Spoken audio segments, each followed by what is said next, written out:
আমরা বললাম আল্লাহ আমরা জান্নাতে যেতে চাই, জান্নাতের মালিক হতে চাই। আল্লাহ রাব্বুল আলামিন কোরআনুল কারীমের ভিতরে জানাই দিলেন, বান্দারে জান্নাতের ভিতরে যদি যেতে চাও তাহলে শোনো, আল্লাহ পাক বলেন আমি আল্লাহ তাআলা মাত্র 2টা শর্ত দিলাম। এই 2টা শর্ত যদি এই পাগলা এলাকায় নয়, গোটা বাংলাদেশ নয়, গোটা পৃথিবীর গোটা পৃথিবীতে যারা বসবাস করে এই 2টা শর্ত যদি পূরণ করে, আমি আল্লাহ কথা দিলাম তাদেরকে জান্নাতের মালিক করে দিব। আমরা বললাম আল্লাহ কোন 2টা শর্ত পূরণ করলে জান্নাতের মালিক করে দিবেন? আল্লাহ পাক কোরআনুল কারীমের ভিতরে কত সুন্দর করে জানাই দিলেন, ইন্নাল্লাযীনা আমানু ওয়া আমিলুস সালিহাতি কানাত লাহুম জান্নাতুল ফিরদাউসি নুজুলা। আল্লাহ বলেন বান্দারে 2টা শর্ত হলো, 1 নাম্বার হলো ইন্নাল্লাযীনা আমানু, নিশ্চয় যারা ঈমান আনলো। ও আমার প্রিয় মুসল্লি বাবাজিরা, তাহলে আওয়াজ দেয়া বলেন, জান্নাতে যাইতে হলে ঈমান আনতে হবে একজনের উপর। একটু আওয়াজ দিয়া বলেন তো তিনি কে? তাহলে বোঝা গেল ঈমান ছাড়া কেউ জান্নাতে যাইতে পারবে? কথা বলে না, ঈমান ছাড়া কেউ জান্নাতের ভিতরে যাইতে পারবে? আবার ঈমানদার ছাড়া কেউ জাহান্নাম থেকেও বাঁচতে পারবে না। এই জন্য আল্লাহ জান্নাতে যাওয়ার জন্য 2টা শর্ত দিলেন। 1 নাম্বার ঈমানের কথা বললেন। তাহলে সর্বপ্রথম ঈমান কারে কয় একটু জানা বোঝার দরকার আছে না নাই? কারণ ঈমান কারে কয় এইটা যদি না বুঝি ঈমানের উপর কাজ করা যাবে? ঈমান কারে কয় এটা না বুঝলে ঈমানের উপর কাজ করা যাবে না। এই জন্য আজকের অত্যন্ত গুরুত্বপূর্ণ আলোচনা, জান্নাতে যাওয়ার আলোচনা, জাহান্নাম থেকে বাঁচার আলোচনা। একটু ভালোভাবে বোঝা জানার দরকার আছে না নাই? তাইলে সর্বপ্রথম আমরা ঈমান কারে কয় এই ব্যাপারে আলোচনা করব। ঈমান কারে কয় সংক্ষিপ্ত ব্যাখ্যা হলো, যেহেতু জান্নাতের আলোচনা, জান্নাতে যাওয়ার পথগুলা বলে দিব, তারপরে জান্নাতের আলোচনা করব। সর্বপ্রথম ঈমান কারে কয়? ঈমান হলো আল্লাহর পক্ষ থেকে নবীর মাধ্যমে অকাট্য দলিলের ভিত্তিতে আমরা যা কিছু পেয়েছি সব কিছু একসাথে বিশ্বাস করার নাম হলো ঈমান। তাহলে আল্লাহর পক্ষ থেকে নবীর মাধ্যমে অকাট্য দলিলের ভিত্তিতে একটা কিতাব পেয়েছি, একটু চিল্লায় আওয়াজ দিয়া বলেন তো কিতাবটার নাম কি? আল কোরআন। বলেন কিতাবটার নাম কি? সবাই বলুন কিতাবটার নাম কি? তাহলে এক কথায় গোটা কোরআনটাই মেনে নেওয়ার নাম হলো ঈমান। কথা বলেন ঠিক কিনা? তাহলে এবার বলেন এই কোরআনের ভিতরে নামাজের কথা আছে না নাই? রোজার কথা কথা কয় না, হজের কথা, যাকাতের কথা, সমাজের কথা, রাষ্ট্রের কথা, মুসলমানদের কথা, বেঈমানের কথা, সুরের কথা, হ্যাঁ আছে? 2 দল হয়ে গেছে, এক দল গফরগাঁও আর এক দল পাগলা, 2 গ্রুপ হয়ে গেছে। কেউ কয় আছে, কেউ কয় নাই। আহা, এমন একটা কোরআন আল্লাহ দিয়েছেন যেই কোরআনের ভিতরে আল্লাহ সব কথা ঢুকাই দিয়েছে। সুবহানাল্লাহ কোন? চোর ধরা পড়লে হাত কাটতে হবে, আওয়াজ দিয়া বলেন আইনটা কার? আরো জোরে বলেন, চোর ধরা পড়লে হাত কাটতে হবে, আইনটা কার? চোর ধরা পড়লে হাত কাটতে হবে, আইনটা হলো আল্লাহর। আমার পাগলা এলাকার মুসলমানেরা, আমার বাবাজিরা, যুবকেরা, ভালো করে শুনুন। আমার এই বাংলাদেশের ভিতরে যদি আল্লাহর কোরআনের একটা আইনের বাস্তবায়ন হয়ে যাইত, চোর ধরা পড়লে হাত কাটতে হবে, আল্লাহর কসম দিয়া বলি, এই একটা আইন যদি জাতীয় সংসদে পাস হয়ে যায়, টেকনাফ থেকে তেতুলিয়া, রূপসা থেকে পাথুরিয়া, গোটা বাংলাদেশ সুন্দর হয়ে যাবে। আবার এই বাংলাদেশের ভিতরে কোনো চোর খুঁজে পাওয়া যাবে না। আওয়াজ দেয়া বলেন ঠিক কিনা? আল্লাহর কোরআনের একটা আইন, আল্লাহর কোরআনের একটা আইন পারে আমার এই সমাজ সুন্দর করে দিতে। আল্লাহর কোরআনের একটা আইন পারে আমার এই ইউনিয়ন সুন্দর করে দিতে। আল্লাহর কোরআনের একটা আইন পারে আমার এই উপজেলা, আমার জেলা, আমার রাষ্ট্র সুন্দর করে দিতে। প্রয়োজন হলো আল্লাহর কোরআনের আইন। চোর ধরা পড়লে হাত কাটতে হবে। বলেন এই আইনটা যদি বাস্তবায়ন করা হয়, চোর কি আর চুরি করার সাহস পাবে? কথা বলেন, পাবে? চুরি করার সাহস আর পাবে? এই কথা বললে অনেকে কয় হুজুর চোরের হাত কেটে লাইলে চোর ভাত খাইবে কি দিয়ে? চোর চোর বউ খাইব বলে কেডা কইছে এটা? হাত উঠাইন তো কাকা, দারুণ কথা কইছেন। বিয়া না করলে কি হইব? আলহামদুলিল্লাহ, আলহামদুলিল্লাহ, বড় ভালো মানুষ, আল্লাহ বরকত দেখ, কোন আমিন। তাহলে চোর ধরা পড়লে হাত কাটতে হবে। কয় হুজুর এটা একটা আইন হইলো, হাত কাটলে ভাত খাইবে কি দিয়া? চোরের পক্ষে যারা সাফাই গায়, এইরকম নামদারি মুসলমান মুনাফিক আমার আপনার সমাজে আছে না নাই? কথা বলেন না কেন? আল্লাহর কোরআনের আইন ভাল লাগে না, চোরের পক্ষে সাফাই গায়। আমি তো কই না বেটা এমনিতে চোরের পক্ষে সাফাই গায় না। ওই যে সুযোগ পাইয়া রাস্তার টাকা চুরি করেছে, ওই যে সুযোগ পাইয়া ব্রিজের টাকা চুরি করেছে, ওই যে সুযোগ পাইয়া কালভারের টাকা চুরি করেছে, ওই যে সুযোগ পাইয়া স্কুল ইউনিভার্সিটির টাকা চুরি করেছে, তারা জানে আল্লাহর কোরআনের আইন যদি বাস্তবায়ন হয়ে যায়, এই আইন দ্বারা তাদের হাত কেটে ফেলা হবে। এই ভয়ে তারা আল্লাহর কোরআনের আইনের বিরোধিতা করে। আওয়াজ দেয়া বলেন ঠিক কিনা? যদি চুরি না হইতো তাহলে ব্রিজে মুসি কোনকে? আমি গাড়িলে আইসি না আবার ফেরত আইসি। আপনাদের রাস্তার এই অবস্থাকে কথা কন না কেন? আরে কথা কন, এই অবস্থা কেন? দেখা গেছে কই? জায়গা এদিকে কইলে আবার রাগ হয়ে যাব। হ্যাঁ, জোরে কন মারহাবা, আরো জোরে কন মারহাবা। তাহলে এক কথায় গোটা কোরআনটাই মেনে নেওয়ার নাম হলো ঈমান। আওয়াজ দিয়ে বলেন ঠিক কিনা? তাহলে জান্নাতে যাওয়ার এক নাম্বার শর্ত হলো ঈমান। যারা বলেন জান্নাতে যাওয়ার এক নাম্বার শর্ত কি? ঈমান। জান্নাতে যাওয়ার এখানে অনেক কথা, অনেক আলোচনা, এইদিকে আমি যাব না, সোজা জান্নাতের আলোচনায় যাব। তো আয়াতের হক আদায় করতেছি আমার বন্ধগণ, আমার বাবাজিরা। তারপরে আল্লাহ, আমরা বললাম আল্লাহ এক নাম্বার যদি জান্নাতে যাওয়ার এইভাবে পথ, জান্নাতে যাওয়ার রাস্তা ঈমান হয়, তাহলে ঈমান আনার পরে আমাদেরকে কি করতে হবে? আল্লাহ কয় আরেকটা শর্ত হলো ও আমিলুস সলিহাত। ঈমান আনার পরে নেক কাজ করবে যারা, আল্লাহর জান্নাতে যাবে যারা, তারা চিৎকার মেরে বলেন আল্লাহু আকবার। সমস্ত মুফাসসির, সমস্ত মুহাদ্দিস, সমস্ত উলামায়ে কেরাম সবাই একমত, ঈমান আনার পরে এক নাম্বার নেকের কাজের নাম হলো নামাজ। বলেন ঈমান আনার পরে এক নাম্বার নেকের কাজের নাম কি? আস্তে কেন, জোরে বলেন। ঈমান আনার পরে এক নাম্বার নেকের কাজের নাম কি? নামাজ। ঈমান আনার পরে এক নাম্বার ঈমানদার, আর দুই নাম্বার ঈমান আনার পরে নেক আমল। ঈমান আনার পরে যারা নেক কাজ করবে, আওয়াজ দিয়া বলেন জান্নাতের মালিক করে দিবেন কে?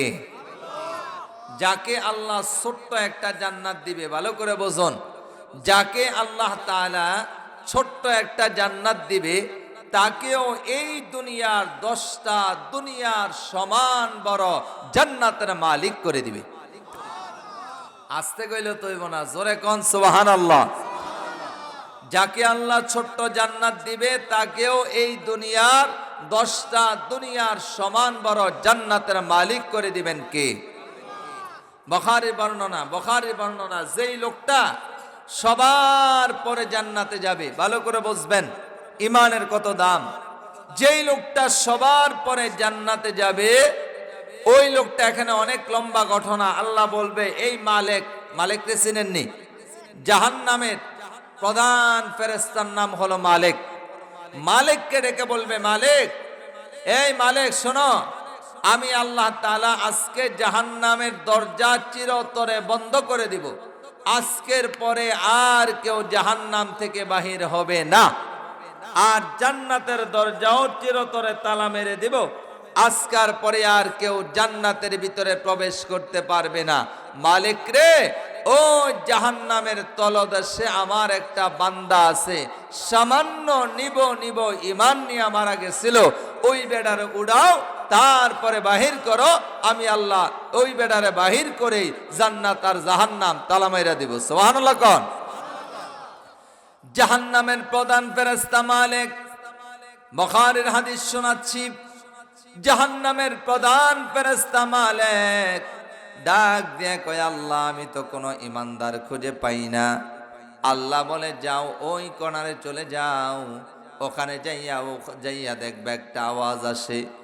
ওই জাহান্নামের প্রধান ফেরেশতা মালিক ওই কোণারের মধ্যে যাইয়া দেখবে একটা আওয়াজ আসতেছে। হাদিসের বর্ণনার ভিতরে পাওয়া যায়, সুবহান কুদ্দুসুন রব্বুনা ওয়া রব্বুল মালাইকাতু ওয়ার রূহ। এই আওয়াজটা লক্ষ্য করে মালিক ফেরেশতা আবার খুঁজতে লাগলো, দেখি কোথায় আছে। ওই জাহান্নামের তলদেশ থেকে একেবারে পুরে আঙ্গারের মতো হয়ে গেল, কালো হয়ে গেল, এমন একটা লোককে বাহির করে আনলো। এবার জান্নাতের দিকে নিয়ে যাওয়া হলো। এবার জান্নাতের ফেরেশতারা কয়, অসম্ভব, এই রকম কালো মানুষের জন্য আল্লাহ জান্নাত বানাই নাই। এই রকম দুর্গন্ধওয়ালা মানুষ জান্নাতের ভিতরে ঢুকতে পারবে না। এই রকম চেহারা নিয়ে জান্নাতে যাওয়া যায় না, তাকে পরিষ্কার করে নিয়ে আসো। হাদিসের ভিতরে আসছে, জান্নাতের বাইরে একটা ঝর্ণা দেওয়া আছে। ওই ঝর্ণার পানি দিয়া যখন তাকে গোসল করানো হলো, গোসল করানোর সঙ্গে সঙ্গে ওই লোকটা 18 বছরের মতো একটা সুন্দর যুবক হয়ে গেল। এইবার তারে জান্নাতের ভিতরে ঢুকাবে। আল্লাহ শুকরিয়া আদায় করতে যায়, কয় আল্লাহ আমি শুনেছি আমার পরে আর নাকি কেউ জান্নাতে যাবে না, আমি নাকি সবার পরে জান্নাতে যাব। আমার মতো গুনাহগারের জন্য কি জান্নাতের ভিতরে জায়গা আছে? সুবহানাল্লাহ বলবেন না? আমার মতো গুনাহগারের জন্য কি জান্নাতের ভিতরে অল্প জায়গা আছে? আমিও কি জান্নাতের ভিতরে জায়গা পাবো? তখন একটা বর্ণনার ভিতরে আসছে, আল্লাহ পাক তার ফেরেশতার মাধ্যমে বান্দাকে জানাবে, বান্দা শোনো, তুমি সামান্য নিব ঈমান নিয়া আজকে জান্নাতে যাচ্ছ, সবার পরে তোমাকে যে আমি জান্নাত দেব, ওই জান্নাতটাও এই দুনিয়ার 10টা দুনিয়ার সমান বড় জান্নাতের মালিক করে দিব। এই হাদিস যখন আমি পড়লাম, আমার মাথাটা খুব ঘুরাইল, আমার মাথা ঘুরাইলো। হায় হায়, এখানে যারা আছেন ময়মনসিংহ জেলাটা ঘুরে শেষ করছেন, এইরকম লোক হইতে খুঁজে পাওয়া যাবে না। এই জেলার বাইরে যায় নাই এরকম লোক বহু আছে, এই বিভাগের বাইরে যায় নাই বহু আছে। তারপরে সবগুলা বিভাগ গোটা বাংলাদেশ ঘুরছি, এইরকম একটা লোক মনে হয় এখানে খুঁজে পাওয়া যাবে। আমিও নাই, আমি বক্তা, উনি বক্তা, উনিও নাই। আমার এখন একটা জেলা বাকি আছে, বাংলাদেশের ওয়ানলি একটা জেলা বাকি আছে আমার, ওইটা হলো ওই যে ওই পারে সন্দ্বীপ। সন্দ্বীপ সন্দ্বীপ আমি এখনো ঢুকি নাই। সন্দ্বীপ ঢুকতে হইলে আবার গাড়ি থেকে নামো, আবার ওখান থেকে স্পিড বোট নাও, রাত্রেবেলা থাকো, পরের দিন আসো। রাত্রে আসলে ডাকাত ধরে, রাত ওখানে আসতে চাইলে রাতে ডাকাত ধরে। ওনারা রিক্সে বলে, হুজুর না, রাত্রে যাওয়া যাবে না। এই যে এত সময় নষ্ট কিভাবে সম্ভব? প্রতিদিন 2টা-3টা করে মাহফিল করতে হয়, এই জন্য সন্দ্বীপ যাওয়া হয় নাই। তাহলে আমিও পুরা বাংলাদেশটা ঘুরি নাই। তখন আমার মাথার মধ্যে ঢুকলো, হায় হায়, এই বাংলাদেশ নয়, গোটা পৃথিবীর সমান 10টা দুনিয়ার সমান বড় জান্নাত দিবে। এত বড় জান্নাত দিয়ে কি করব? আমার একটা চিন্তা ঢুকে গেছে, এত বড় জান্নাত দিয়ে কি করব? এইটা যখন আরেকটা ব্যাখ্যা পাইলাম, তখন আবার ক্লিয়ার হয়ে গেছে। সুবহানাল্লাহ কর। ব্যাখ্যাটা হলো, এই যে আমরা মানুষ, এই পৃথিবীর জমিনে মানুষ এসেছে 3 ভাবে। জোরে বলেন, মানুষ এসেছে কয় ভাবে? 3 ভাবে। একটা হলো মা বাবা সারা বানাইতে পারেন কে? আসতে কেন, জোরে বলুন কে? আদম আলাইহিস সালামের মাও নাই, বাবাও কথা কয় না, মাও নাই বাবাও। এটা হলো একটা পদ্ধতি।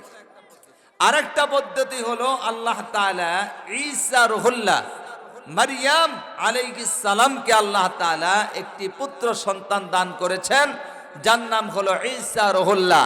বাবা নাই, বাবা ছাড়া মারিয়ামের গর্ভে সন্তানটা যিনি দিয়েছেন, আওয়াজ দিয়া বলেন তিনি কে? হযরত জিবরাইল আমিন একটা পেয়ালা নিয়া, হযরত জিবরাইল আমিন একটা পেয়ালা নিয়া মারিয়ামের সামনে, গোসলখানার সামনে হাজির। ডাক দিয়া বলে, মারিয়াম, আল্লাহ পাক সিদ্ধান্ত নিয়েছে তোমাকে একটা সন্তান দান করবে। মারিয়াম বলে, সর্বনাশ, আল্লাহর সিদ্ধান্তটা কেমন সিদ্ধান্ত? দুনিয়ার সিদ্ধান্ত, দুনিয়ার সিস্টেম হলো বিয়ে শাদী হয় তারপরে বাচ্চা হয়। আমার তো বিয়ে শাদী হয় না, এমনকি আমার বিয়ে শাদী হয় নাই, এমনকি কোনো পুরুষ আমাকে স্পর্শ করে নাই, আমার সন্তান হবে কিভাবে? হযরত জিবরাইল আমিন বলেন, এটা আল্লাহর সিদ্ধান্ত। এই বলে বললেন, মারিয়াম, এই যে দেখো পেয়ালার ভিতরে কতগুলা ফুল আছে, এই ফুলগুলা তুমি হাতে নিয়া নাকের কাছে ঘ্রাণ নাও। আল্লাহর কথা মতো জিবরাইলের মাধ্যমে যখন নাকি এক পেয়ালা ফুল নিয়া নাকের ভিতরে, জান্নাতি ফুল নিয়া নাকের ভিতরে ঘ্রাণ নিলেন, আওয়াজ দিয়া বলেন তো, ওই মারিয়াম আলাইহিস সালামের পেটের ভিতরে সন্তান দিয়ে দিয়েছেন কে? তাহলে প্রথম সিস্টেম হলো মাও নাই বাবাও নাই। আর দ্বিতীয় সিস্টেম হলো বাবা, এইভাবে বাবা নাই মা আছে। আর আমরা যারা আসছি আমাদের মাও আছে বাবাও, কথা কয় না, বাবাও। তাহলে তিনভাবে আল্লাহ মানুষ বানাইলেন। এত বড় জান্নাত দিয়ে কি করব, এইটা বুঝাবার জন্য বলছিলাম। আমার পাগলা এলাকার মুসলমানেরা ভালো করে শুনুন, আমরা যখন মায়ের গর্ভে ছিলাম, আহারে, আমরা যখন মায়ের মাত্র 3 মাসের গর্ভে, আমরা মাত্র মার 3 মাসের গর্ভে, তখন থেকে মা দুঃখিনী খেতে পারে না, তখন থেকে মা খেতে পারে না। আহারে, যখন 7 মাস 8 মাস হয়ে গেল, মার শরীরটা এত ভারী হয়ে গেল, তখন মা দুঃখিনী এখন আর বসতেও পারে না, দাঁড়াইতেও পারে না। 8 মাস যখন গর্ভে ধারণ করে কোনো মহিলা, 8 মাসের গর্ভে যখন সন্তান গর্ভে যখন 8 মাস বয়স হয়ে যায়, তখন মা দুঃখিনী, আহারে, তখন আর ঘুমাইতেও পারে না। আহারে, সবাই যখন ঘুমায়, মা জেগে জেগে চিন্তা করে কেমনে ডেলিভারি হবে। একদিনের ঘটনা, সবাই ঘুমিয়ে পড়েছে, রাত্র গভীর 3টা 4টা বেজে গেল, মার ঘুম আসে না। হঠাৎ করে যখন মার ঘুম আসছে, আমরা মার কলিজার মধ্যে এমন জোরে লাথি মেরেছি, মার ঘুমটা তখন ভেঙে গেছে। মার ঘুমটা ভেঙে যাওয়ার পরে বাবা দেখে মা বিছানায় নাই, লাটটা জ্বালায় দেখে মা দুঃখিনী ওয়ালের সঙ্গে মাথা লাগায় কান্দে। বাবা ডাক দিয়া বলে, কি হয়েছে তোমার, কান্দো কেন? আমরা যে মার কলিজা টুকরায় লাথি মেরেছি, এই কথাটাও কিন্তু মা বাবার কাছে বলে নাই। আমি যেই কথাটা বুঝাইতে চাইলাম, যখন প্রসবের সময় হয়ে যায়, আমরা যখন দুনিয়াতে আসবো, ফেরেশতারা ডাক দিয়া বলে, ও আল্লাহর বান্দা, মার পেটে আর থাকা যাবে না। আমরা বললাম, তাহলে কি করতে হবে? 10 দুনিয়ার সমান বড় জান্নাত দিয়ে কি করব বুঝাবার জন্য বলছি। এবার ফেরেশতা বলে, মার পেটে আর থাকা যাবে না। আমরা বললাম, তাহলে কোথায় যাব? ফেরেশতা প্রথম আমাদেরকে শোনাইলেন, এখন তোমরা দুনিয়াতে যাবা, এখন তোমরা দুনিয়াতে যাইবা। আমরা ভাবলাম, দুনিয়া আবার কেমন? দুনিয়ার সঙ্গে আমাদের কোনো পরিচয়, দুনিয়ার সঙ্গে আমাদের কোনো পরিচয় নাই। এই দুনিয়াটা আবার কেমন? আমার বন্ধুগণ, দুনিয়াটা আবার কেমন? দুনিয়া কেমন এইটা কিন্তু আমরা বুঝি নাই। আমরা ভেবেছিলাম মায়ের পেটের চাইতে বড় জায়গা মনে হয় আর পৃথিবীতে নাই। মায়ের পেটটাই আমাদের কাছে বড় মনে হয়েছে। আল্লাহর বান্দা যখন দুনিয়াতে আগমন করলেন, প্রসব হয়ে গেল, আমরা যখন দুনিয়াতে আসলাম, পুরা দুনিয়া দেখি নাই, শুধুমাত্র গড়টা দেখলাম। এই গড় দেখে এমন যেন একটা চিৎকার মারেছিলাম, হায় হায়, ভেবেছিলাম মায়ের পেটটা বড়, এখন দেখি মার পেটের চাইতে দুনিয়া বড়। আমার বন্ধুগণ, এখনো পুরা দুনিয়া দেখি নাই, শুধুমাত্র গড়টা দেখলাম। গড়টা দেখার পরে চিৎকার মেরেছিলাম। তাহলে যে কথাটা বুঝাইতে চাইলাম সেটা হলো, মায়ের গর্ভে থেকে এই দুনিয়াটা কত বড়, যেমন আন্দাজ এবং অনুমান করা যায় নাই। এই দুনিয়ায় থাইকাও আল্লাহ ছোট জান্নাত কত বড় হবে, তার আন্দাজ এবং অনুমান করা যাবে না। আওয়াজ দিয়া বলেন তো ঠিক কিনা? তবে আপনাদেরকে একটা বর্ণনা শোনাই, যদি যাইফ, তারপর আর শোনাচ্ছি বোঝাবার জন্য। আল্লাহ তাআলা এই জান্নাত নিয়ে আলোচনা করতেছিলেন ফেরেশতাদের সামনে। সুবহানাল্লাহ বলেন। এমন সময়, খুব ভালো করে বুঝবেন, এমন সময় ফেরেশতাদের পক্ষ থেকে আবদার আসছে, দরখাস্ত এসেছে, আল্লাহ ওই ছোট্ট জান্নাতের প্রশংসা তো অনেক করেছো, আমাদেরকে একটু ঢুকার অনুমতি দাও, জান্নাতটা দেখতে চাই। আল্লাহ কয়, না, ওই জান্নাতে তোমরা না, তোমাদের জন্য বানাই নাই, আমি তো তাদের জন্য জান্নাত বানিয়েছি। ইন্নাল্লাযীনা আমানু, নিশ্চয়ই যারা ঈমান আনলো, ঈমান আনার পরে ওয়া আমিলুস সলিহাত, ঈমান আনার পরে যারা নেক কাজ করবে, আমি আল্লাহ তাআলা তাদের জন্য জান্নাত বানাইলাম। সুবহানাল্লাহ কোন। খুব ইন্টারেস্টিং আলোচনা, ভালো করে বুঝবেন। কি করবে? তাদের জন্য জান্নাত বানাইলাম। ফেরেশতাদের দরখাস্তের কথা মতে, ফেরেশতাদের আবেদন শুনে আল্লাহ রাব্বুল আলামিন আমাদের জান্নাতরা ফেরেশতাদেরকে দেখাবার জন্য সমস্ত ফেরেশতাদের থেকে সব চাইতে দামি ফেরেশতার নাম হলো হযরতে জিবরাইল আমিন। চারজন ফেরেশতা হলো প্রধান, হযরত জিবরাইল, হযরত মিকাইল, হযরত ইসরাফিল, হযরত আজরাইল আলাইহিস সালাম। তাদের মধ্য থেকে আবার দামি হলো জিবরাইল। জিবরাইলকে বলা হলো, জিবরাইল যাও, ছোট্ট জান্নাতটা তুমি দেখে আসো। হযরত জিবরাইল আমিন বলেন, আমার জীবনে আল্লাহর দেওয়া নূরের 600 পাখা আমি জীবনে 2বার ব্যবহার করেছি। একবার হলো তার সন্তান ইব্রাহিম আলাইহিস সালাম যখন তার সন্তান ইসমাইলকে জবাই করে, তখন একবার ব্যবহার করেছি, আর একবার ওই ছোট্ট জান্নাত দেখার জন্য আমি ব্যবহার করেছি। জিবরাইল বলে, নূরের 600 পাখা জীবনে 2বার ব্যবহার করেছি। একবার হলো ইব্রাহিম আলাইহিস সালাম যখন তার সন্তান ইসমাইলকে জবাই করে, তখন একবার ব্যবহার করেছি, আরেকবার ব্যবহার করেছি ছোট্ট জান্নাত দেখার সময়। সুবহানাল্লাহ কোন। হযরত জিবরাইল আমিন বলেন, এবার আল্লাহর কথা মতো নূরের 600 পাখা দ্বারা আমি ওই ছোট্ট জান্নাতের দিকে রওনা হয়ে গেলাম। ডান দিকে তাকাই নিয়ামত, বাম দিকে তাকাই নিয়ামত, সামনে তাকাই নিয়ামত, পিছনে তাকাই নিয়ামত, শুধু নিয়ামত আর নিয়ামত। হযরত জিবরাইল আমিন বলেন, নূরের 600 পাখা দ্বারা ঘুরতে ঘুরতে আমি ক্লান্ত হয়ে গেলাম। একটা সময় দেখি, আহা, কোনো দিকে শেষ দেখা যায় না, আমি কোথায় ঢুকলাম? হযরত জিবরাইল আমিন বলেন, আমি যাইয়া জান্নাতের প্রথম খাম্বাটা ধরলাম। সুবহানাল্লাহ বলবেন না? হযরত জিবরাইল আমিন বলেন, আমি যাইয়া জান্নাতের প্রথম খাম্বাটা ধরলাম। প্রথম খাম্বা ধরার পরে, প্রথম খাম্বা ধরার পরে ডানে বামে শেষ দেখা যায় না। আল্লাহ তাআলা আরশে মুআল্লা থেকে ডাক দেয়া বলে, জিবরাইল আরো সামনে যাও। হযরত জিবরাইল আমিন বলেন, আল্লাহ, ছোট জান্নাত যদি এত বড় হয়, না জানি রে আল্লাহ বড় জান্নাত কত বড় হবে।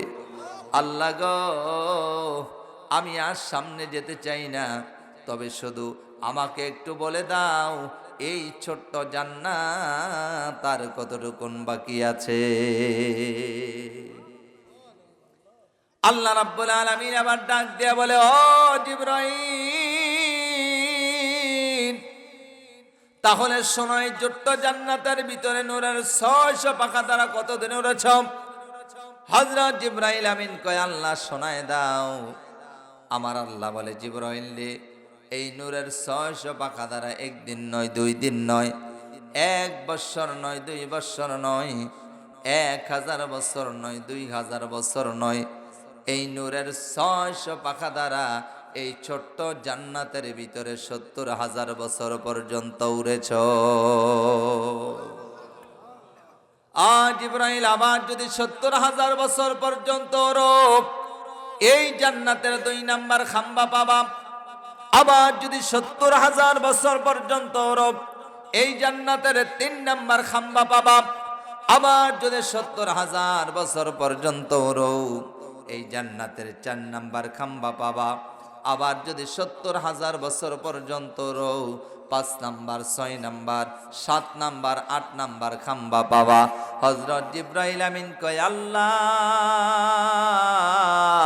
তাহলে বুঝতে পেরেছি এই ছোট্ট জান্নাত মনে হয় 8 খাম্বা দিয়া বানাইছো। আমার আল্লাহ কয়, না জিবরাইল, না না, ইন্নাল্লাযীনা আমানু, নিশ্চয় যারা ঈমান আনলো, ইন্নাল্লাযীনা আমানু, নিশ্চয় যারা ঈমান আনলো, ঈমান আনার পরে ওয়া আমিলুস সলিহাত, ঈমান আনার পরে যারা নেক কাজ করবে, আমি আল্লাহ তাদেরকে যে ছোট্ট জান্নাত দিব, ওই ছোট্ট জান্নাতটাও আমি আল্লাহ 70,000 খাম্বা দিয়া বানিয়েছি। আল্লাহু আকবার। আমার বন্ধুগণ, তাহলে ছোট্ট জান্নাত 70,000 খাম্বা দিয়া তৈরি করেছেন কে? ও বন্ধু, বুখারীর হাদিস। এই জান্নাতের ভিতরে বাজার হবে 2টা। জোরে বলেন, কয়টা? ও বন্ধু, জান্নাতের ভিতরে 2টা বাজার হবে। বলতে পারেন, বেলালি হুজুর, বাজার দিয়ে কি করব গো? জান্নাতের ভিতরে তো কেনাকাটা করা লাগবে না, বাজার দিয়া কি হবে? আওয়াজ দিয়া বলেন, মনের মধ্যে প্রশ্ন আছে না নাই? বাজার দিয়া কি করব? বুখারীর হাদিস। 2টা বাজার হবে। একটা বাজার হবে পুরুষদের জন্য, আরেকটা বাজার হবে মহিলাদের জন্য। সুবহানাল্লাহ কোন? একটা বাজার পুরুষদের জন্য হবে, আরেকটা বাজার মহিলাদের জন্য হবে। ওই বাজারের যে একটা ইন্টারেস্টিং আলোচনা, শুনতে রাজি আছেন তো ইনশাআল্লাহ? আমি শোনাবো। তার আগে আয়াতের একটু ব্যাখ্যা বিশ্লেষণ করি। ইন্নাল্লাযীনা আমানু, নিশ্চয়ই যারা ঈমান আনলো। সংক্ষিপ্ত ব্যাখ্যা হলো, আমি মাঝে মধ্যে বলি, ছোটবেলা আমরা যখন প্রাইমারি স্কুলে গিয়েছি অথবা নূরানি মাদ্রাসায় গিয়েছি, আমাদের স্যার বলতো 1, 2, 3 এইভাবে সংখ্যা শিখাইতো। আপনারা সবাই জবাব দেন। 1 লেখার পরে যদি একটা শূন্য দেওয়া হয়, আওয়াজ দিয়া বলেন কত হবে? 2টা শূন্য দিলে কত হবে? 100। 3টা শূন্য দিলে কত হবে? তাহলে বোঝা গেল, শূন্য যত বাড়বে সংখ্যা তত বড় হবে বা বাড়বে। এবার বলেন, বাম পাশ থেকে যদি 1 নামক সংখ্যাটা মুছে দেওয়া হয়, আওয়াজ দেয়া বলেন, শূন্য গোলানের কোনো দাম আছে?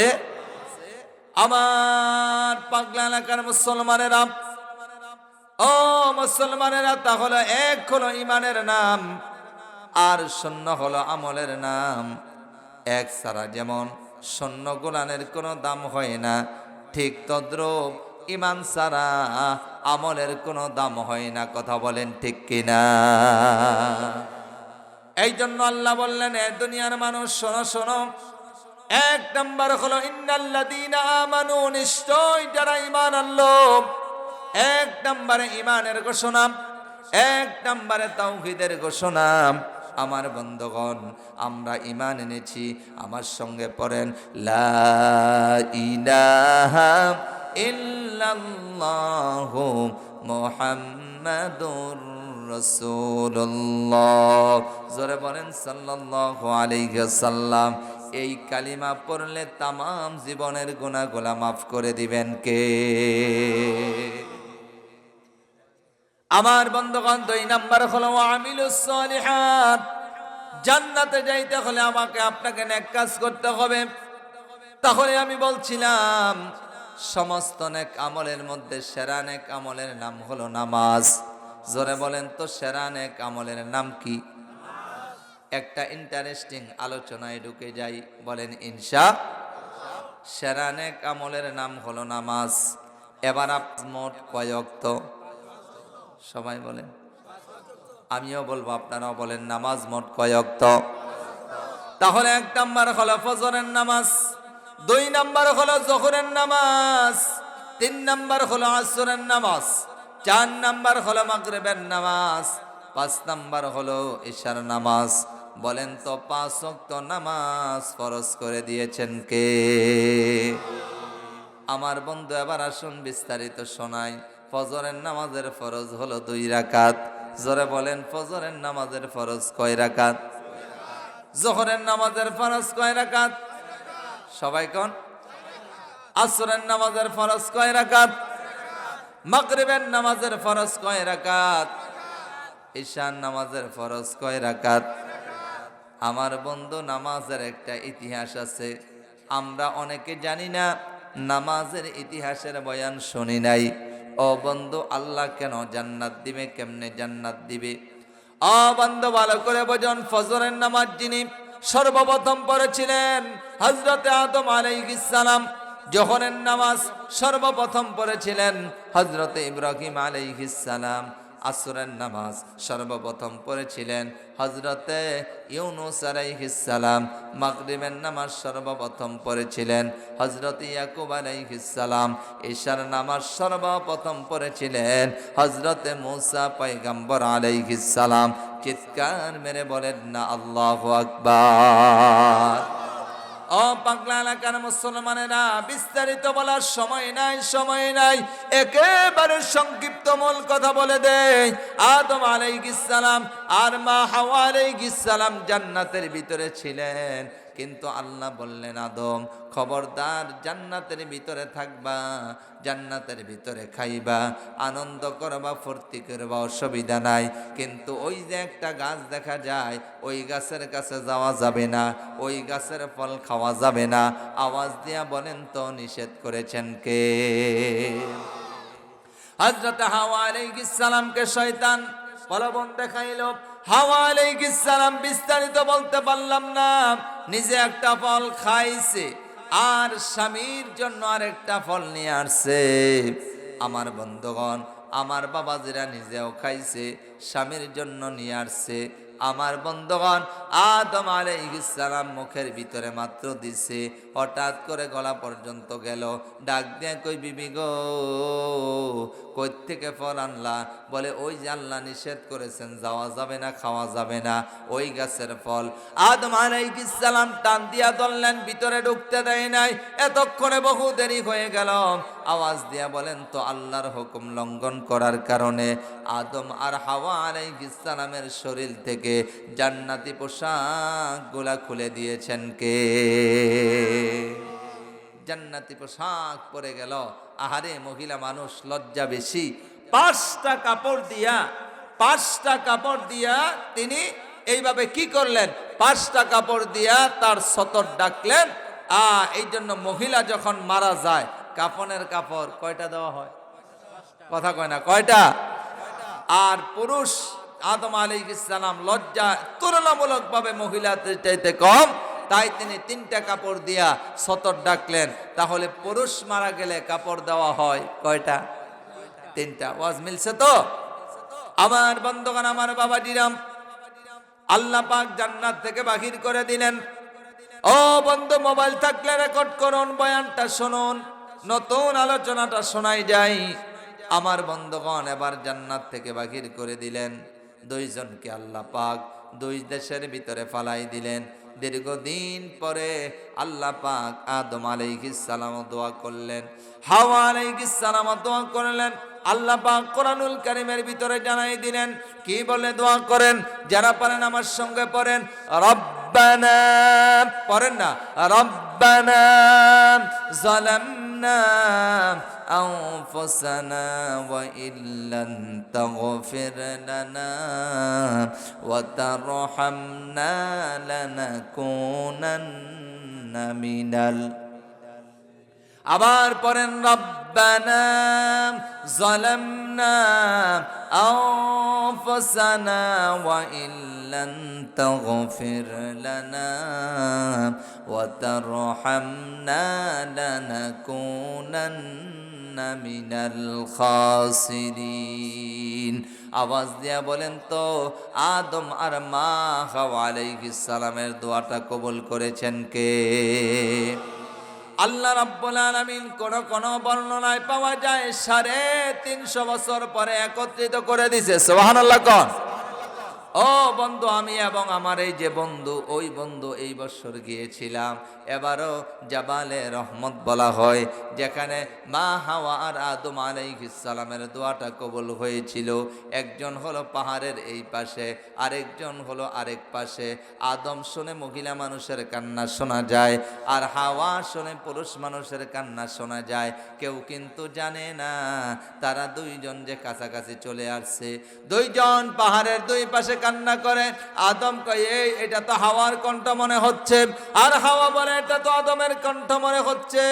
আস্তে আস্তে পাহাড় বেয়ে বেয়ে যখন দুইজন কাছাকাছি আসলো, আদম ডাক দিয়ে কয় হাওয়া না, আদম আর হাওয়া ডাক দিয়ে কয় আদম তুমি আমার স্বামী। আমার বন্ধুগণ, দুইজনকে কাছে পাইলেন, একজন আরেকজনকে জড়ায় ধরলেন। এবার আদম আলাইহিস সালাম ডাক দিয়ে কয়, বিবি রে, যে আল্লাহ আমাকে এতদিন আলাদা করে রেখেছেন, যে আল্লাহর একটা হুকুম লঙ্ঘন করার কারণে আল্লাহ পাক আলাদা করে দিছে, জান্নাতি পোশাক খোয়া দিছে। জান্নাতি পোশাক শুধু খুলে দেয় নাই, যে আল্লাহ তাআলা আমাদেরকে দীর্ঘদিন পর্যন্ত আলাদা করেছে, ওই আল্লাহ আবার আমাদের তওবা মঞ্জুর করেছে। ওই আল্লাহ আমাদেরকে তওবা মঞ্জুর করে ওই আল্লাহ আমাদেরকে একত্রিত করে দিছে। চলো কান্নাকাটি নয়, আমরা শুকরিয়া তান এইভাবে আল্লাহ শুকরিয়া আদায় করব। হাওয়া বলে, কেমনে শুকরিয়া আদায় করব? কই বিবি গো, এবার যাও একটু ওযু করে আসো। এবার ওযু করে আসলো। আদম আলাইহিস সালাম ওযু করে আসলেন। দুইজন ওযু করে হযরতে আদম আলাইহিস সালাম ইমাম হয়ে গেলেন, আর হাওয়া আলাইহিস সালাম ওই জাবালে রহমতের চূড়ার ভিতরে দাঁড়াইয়া 2 রাকাত নামাজ পড়েছে। বলেন তো, এই যে তারা দুইজন শুকরিয়া তার নামাজ পড়েছে, আর সে মুআল্লা থেকে এই দৃশ্যটা দেখতেছেন একজন, একটু চিল্লায়া আওয়াজ দিয়ে বলতে হবে তিনি কে? আল্লাহ ডাক কি খারাপ লাগতেছে? আল্লাহ তাআলা ডাক দিয়া বলে, হে ফেরেশতারা, দেখ আদম আর হাওয়াকে কতদিন আলাদা করলাম। আলাদা করার পরে একত্রিত হইয়া 2 রাকাত নামাজ পড়ছে, আমার কাছে বড় ভালো লেগেছে। আমার নবীজি যখন মেরাজে গেলেন, বলেন তো মেরাজের ঘটনা কোরআনে আছে না নাই? আল্লাহ পাক কোরআনে বলেন, সুবহানাল্লাযী আসরা বিআবদিহি লাইলাম মিনাল মাসজিদিল হারাম লাইলাম মিনাল মাসজিদিল হারাম ইলাল মাসজিদিল আকসা। চিৎকার মেরে বলেন না আল্লাহু আকবার। আমার নবীজি যখন মেরাজে গেলেন, মেরাজে অনেক ঘটনা ঘটেছে। তার মধ্যে একটা হলো আল্লাহ পাক বিশ্ব নবীকে 5 ওয়াক্ত নামাজ উপহার দিয়েছে। আমার আল্লাহ ডাক দিয়ে কয়, ফেরেশতারা রে, আদম আর হাওয়া যে শুকরিয়ার নামাজ পড়েছে, এই 2 রাকাত নামাজ আমার কাছে বড় ভালো লেগেছে। আমার বন্ধুকে তার উম্মতের জন্য এই 2 রাকাত নামাজ আমি আল্লাহ ফজরের নামাজের ফরজ বানাই দিলাম। তাহলে আদম আলাইহিস সালাম যে শুকরিয়া তান 2 রাকাত নামাজ পড়ছে, আওয়াজ দিয়া বলেন, এই 2 রাকাত নামাজ আমাদেরকে ফজরের নামাজের ফরজ বানাই দিছে কে? এখানে অনেক বিস্তারিত আলোচনা, অনেক ব্যাখ্যা করা যায়, ওই দিকে যাব না। আমার বন্ধুগণ, এবার হলো জোহরের নামাজ পড়েছিলেন হযরতে ইব্রাহিম আলাইহিস সালাম। আমার বন্ধগণ, ইব্রাহিম আলাইহিস সালামের কোনো দোষ ছিল না। নাস্তিক্যবাদীরা বিনা দোষে ইব্রাহিম আলাইহিস সালামকে দুনিয়া থেকে বিদায় করতে চেয়েছিল। কথা বলেন ঠিক কিনা? কোনো দোষ ছিল না, কোনো অপরাধ ছিল না, বিনা দোষে শুধুমাত্র তাওহীদের কথা বলার কারণে, শুধুমাত্র কালিমার কথা বলার কারণে নাস্তিক্যবাদীরা সহ্য করতে পারে নাই। ইব্রাহিম আলাইহিস সালামকে তারা আগুনের ভিতরে ফেলে দেওয়ার জন্য তাফসীর মারিফাল কোরআন চতুর্পাশে বিশাল বাউন্ডারি দেওয়া হয়েছে, তার ভিতরে আগুন জ্বালানো হয়েছে, তার ভিতরে লাকড়ি দেওয়া হয়েছে। আমার বন্ধগণ, লাকড়ি দিয়ে তারপরে আমার বাবাজিরা আগুন যখন জ্বলছে, ইব্রাহিম আলাইহিস সালামকে আগুনের ভিতরে ফেলে দেওয়ার জন্য হাজির করা হয়েছে। কিন্তু ইব্রাহিম আলাইহিস সালাম মুস্কি মুস্কি হাসে। সুবহানাল্লাহ বলবেন না? হাসে কারণ কি? কারণ হলো ইব্রাহিম আলাইহিস সালাম চুরি করে, ডাকাতি করে, ছিনতাই করে, দুর্নীতি করে নম্রদের আগুনে ঢুকে নাই, বরং হকের কথা বলার কারণে তাকে আগুনের ভিতরে ফেলে দেওয়ার পায়তারা চলছে। আওয়াজ দিয়া বলেন ঠিক কিনা? এই জন্য আমরা দেখি চোর, ডাকাত, সুদখোর, ঘুষখোর, দুর্নীতিবাজ, তাদেরকে যখন জেলখানার দিকে নেওয়া হয়, হাতের ভিতরে যখন এইভাবে ডান্ডা বেরি পায়ের মধ্যে পরানো হয়, আমার বন্ধুগণ, তাদেরকে যখন এইভাবে কাঠগড়ায় দাঁড়ানো হয়, তখন তাদের চেহারা কালো হয়।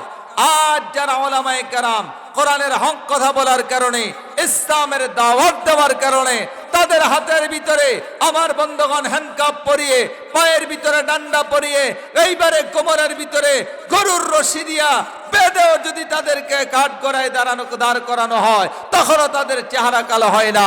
তারা ওখানে দাঁড়ায় মুসকে মুসকে হাসে। আওয়াজ দিয়া বলেন ঠিক কিনা? আমার বন্ধুগণ, ইব্রাহিম আলাইহিস সালাম চুরি করে, ডাকাতি করে যায় নাই তো, তাই মুসকে মুসকে হাসে। নমরুদ কয় না, হবে না, লক্ষ লক্ষ মানুষ এই দৃশ্য দেখতেছে, আর এইভাবে হাইসা হাইসা যাবে, এটা হতে পারে না। নতুন একটা আইন বানাইছি। ওই আইনটা কি জানেন? ওই আইনটা হলো ন্যাংটা করে, উলঙ্গ করে ইব্রাহিম আলাইহিস সালামকে আগুনের ভিতরে ফেলে দিতে চায়। জোরে জোরে বলেন নাউজুবিল্লাহ। এই নৌকা এলাকার মুসলমানেরা জোরে বলেন তো, সম্মান দেওয়ার মালিক কে? আস্তে নয়, আস্তে নয়, জোরে বলেন, সম্মান দেওয়ার মালিক কে? আল্লাহ যদি কাউকে সম্মান দিতে চায়, পৃথিবীর সবাই মিলে তারা অসম্মানী করতে পারে না। আর আল্লাহ যদি কাউকে অসম্মানী করতে চায়, পৃথিবীর সবাই মিলে তার সম্মান দিতে পারে না। আওয়াজ দিয়ে বলেন ঠিক কিনা? আপনারা দেখেছেন আফগানিস্তানে যারা জুলুম করেছে, যারা নির্যাতন করেছে, আমার বন্ধুগণ, যোগের পর যোগ অনেক ইমানদার মুমিন মুসলমানদেরকে শহীদ করে দেওয়া হয়েছে। কিন্তু আল্লাহ রাব্বুল আলামিন একটা সময় মুসলমানদেরকে বিজয় দিয়েছে, তালেবানরাই ক্ষমতায় এসেছে। আওয়াজ দিয়ে বলেন ঠিক কিনা? আমার বন্ধুগণ, তারপরে শ্রীলঙ্কার দিকে তাকান, যারা দীর্ঘ বছর পর্যন্ত জুলুম নির্যাতন এইভাবে জুলুম নির্যাতন করেছে, তারাও কিন্তু জুলুম করে, নির্যাতন করে ক্ষমতায় থাকতে পারে নাই। আমার বন্ধুগণ, সাধারণ জনগণ যাইয়া ক্ষমতা দখল করেছে। কথা বলেন ঠিক কিনা? গত 2-3 দিন আগে মুসলমানের জন্য সবচাইতে বড় সুখবর, সেটা হলো আমার বন্ধুগণ, সেই সিরিয়াতে আপনারা দেখেছিলেন, যেই বাচ্চা বলেছিল আমি আমার আল্লাহর কাছে সব বলে দিব, যেই বাচ্চারা বড় বড় কামানের বিরুদ্ধে ছোট্ট ছোট্ট পাথর নিয়ে ডিল মেরে তো আল্লাহ রাব্বুল আলামিনের সাহায্য আমার বন্ধুগণ মাজলুমের প্রতি এমন ভাবে এসেছে, সেই সিরিয়ার জালেমেরাও আজকে পালাইতে বাধ্য হয়েছে। সাধারণ জনগণ ক্ষমতা দখল করেছে। আওয়াজ দিয়ে বলেন ঠিক কিনা? আমার বন্ধুগণ, আমার বাবাজিরা, আমাদের দেশের কথা নাই কইলাম, কারণ এইটা আমাদের সকলের জানা। তবে জুলুমের পরিণত ভালো হয়? কথা কয় না। যারা জুলুম করে তারা কখনো ভালো থাকতে পারে? জুলুমকারীরা ভালো থাকে না। সমাজের মধ্যেও যারা জুলুম করে, পরিবারের মধ্যে যারা জুলুম করে, গ্রামের মধ্যে যারা জুলুম করে, ইউনিয়নের মধ্যেও যারা জুলুম করে, আল্লাহর কসম যারা জুলুম করেছে আপনাদের এই থানায় দেখেন, তাদের দিকে তাকায় দেখেন। আমার বন্ধুগণ, আপনি শুধু একটু তাকায় দেখেন, আজকে তারা ভালো নাই। আপনারা বাড়িতে আছেন, তারা কিন্তু এলাকা ছাইয়া পালাইতে বাধ্য হয়েছে। কথা বলেন ঠিক কিনা? আর এলাকায় যারা ছিল ভালো মানুষ, এইভাবে এলাকায় যারা ভালো মানুষ ছিল, আমি কোনো দলকে টার্গেট করি নাই। আজকে এরকম হয়েছে, আরেকদিন যখন আরেক দল আইসা আবার জুলুম করবে, তাদের পরিণতি এর চাইতে আরো খারাপ হবে। আওয়াজ দিয়া বলেন ঠিক কিনা? এই জন্য কাউকে টার্গেট করে নয়, এইভাবে বলে জুলুম, যেহেতু আল্লাহ কোরআনে এই বিষয়টা আলোচনা করেছে, এই জন্য আমি সামনে নিয়ে আসলাম। আমার বন্ধুগণ, তাহলে ইব্রাহিম আলাইহিস সালাম মজলুম আর জালেম হলো নমরুদ। আমার বন্ধুগণ, নতুন আইন করছে, আইনটা কি খারাপ লাগতেছে নাকি? হ্যাঁ, দোয়া করে দেব? তাহলে ভালো করে শুনুন। এবার আমার বন্ধুগণ, ইব্রাহিম আলাইহিস সালাম মজলুম আর জালেম হলো আমার বন্ধুগণ, আমার বাবাজিরা নমরুদ। নতুন আইন করছে। আইনটা কি করছে জানেন? আইনটা করছে যে ইব্রাহিমকে ন্যাংটা কইরা, উলঙ্গ কইরা লক্ষ লক্ষ মানুষের সামনে আগুনের ভিতরে ফেলতে হবে। আরেকবার বলেন, সম্মান দেওয়ার মালিক কি? আইন পাশ হয়ে গেছে, আইন পাশ হয়ে গেছে, আইন পাশ হয়ে গেছে, কিন্তু বাস্তবায়ন করার লোক পাওয়া যায় না। এবার নমরুদ দমক দিয়া কয়, সন্তান যার, দায়িত্বটা নিতে হবে তার। এইটা বলে আজর কুমারের ধাক্কা দিয়ে কয়, যা বেটা তোর সন্তানের, যা বেটা তোর সন্তানের নঙ্গিটা খোল। ঠিক যাইয়া যখন আস্তে করে আজর কুমার নঙ্গিটা দইরা দিছে, টান টান দেওয়ার সঙ্গে সঙ্গে আল্লাহ রব্বুল আলামিন ফেরেশতা জিবরাইলের মাধ্যমে ইব্রাহিম আলাইহিস সালামকে জান্নাতি পোশাক পরিধান করাই দিছে। আল্লাহ পারে কি পারে না? আরো যারা বলেন, পারে কি পারে না? আমার বন্ধুগণ, বাবাজিরাম, ঠিক আবার যখন নাকি আগুনের ভিতরে ফেলে দেওয়া হবে, আল্লাহ রাব্বুল আলামিন আগুনকে ডেকে বলেন, কুলনা ইয়া নারু কুনি বারদাও ওয়া সালামান আলা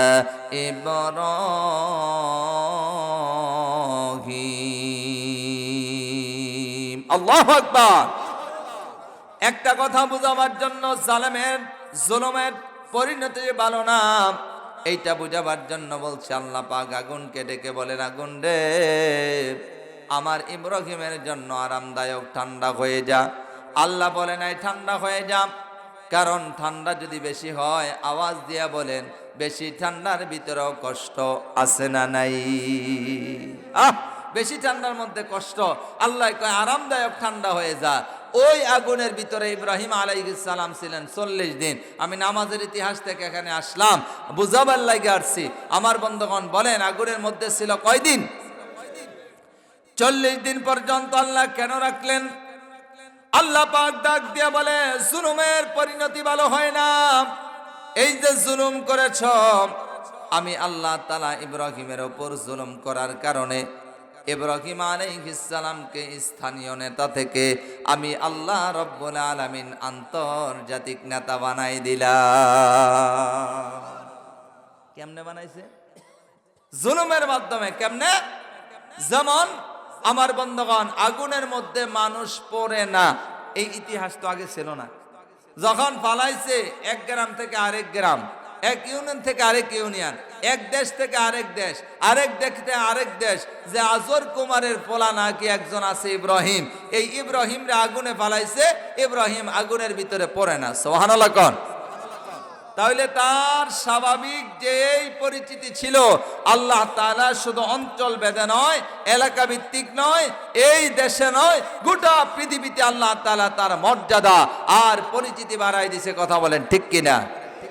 আমাদের দেশে নয় শুধু, আমাদের দেশে নয় শুধু, আমার বন্ধুগণ, কোরআনের হক কথা বলার কারণে, ইসলামের হক কথা বলার কারণে আমরা দেখেছি উলামায়ে কেরামকে যখন নির্যাতিত করা হচ্ছে, উলামায়ে কেরামদেরকে যখন জেলখানায় ঢুকানো হচ্ছে, আমার বন্ধুগণ, উলামায়ে কেরামকে যখন আয়নাঘরের ভিতরে ঢুকানো হচ্ছে, বহু উলামায়ে কেরামকে ফাঁসির কাস্টে ঝুলতে হয়েছে, আল্লাহর কসম তাদের সম্মান কমে নাই, আল্লাহর কসম তাদের সম্মান কমে নাই। জেলখানায় যাওয়ার কারণে উলামায়ে কেরামের সম্মান আর ইজ্জত আল্লাহ পাক আরো বাড়াই দিছে। আওয়াজ দিয়া বলেন ঠিক কিনা? আমার বন্ধুগণ, তাহলে বলছিলাম ইব্রাহিম আলাইহিস সালাম যেদিন বাহির হয়েছে, এখানে মূল ঘটনা এটা না, যেটা বোঝাইতে চাইলাম। বাহির হওয়ার পরে কয়, আল্লাহ এই খেলা তো আগে দেখি নাই, আল্লাহ এই খেলার খবর তো আমি আগে জানি না, নিশ্চিত তোমাকে রব বলার কারণে আমাকে আগুনে পড়তে হবে, আমি জেনেই আগুনে ঝাঁপ দিয়েছি, আল্লাহ তুমি বাঁচাই দিছ। আল্লাহ গো, ইব্রাহিম আলাইহিস সালাম ওযু করে 4 রাকাত নামাজ পড়ছে, ওই শুকরিয়া তার নামাজটা আল্লাহর কাছে এত ভালো লেগেছে, নবীজি যখন মেরাজে গেলেন, মেরাজে যাওয়ার পরে এই 4 রাকাত নামাজ আল্লাহ পাক উম্মতে মুহাম্মদের জন্য যোহরের নামাজের ফরজ বানাই দিছে। আমার বন্ধুগণ, বাবাজিরা, আসরের নামাজের ইতিহাসটা আবার শুনুন।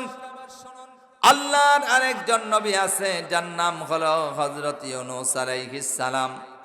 হযরত ইউনূস আলাইহিস সালামকে মাছে খাইছে, আওয়াজ দিয়া বলেন তো কোরআনের ভিতরে আছে না নাই? তাফসীরের ভিতরে আছে একটা মাছ খায় নাই, বরং 2টা মাছ খেয়েছে। একটা মাছ আরেকটা মাছকে গিলে ফেলেছে।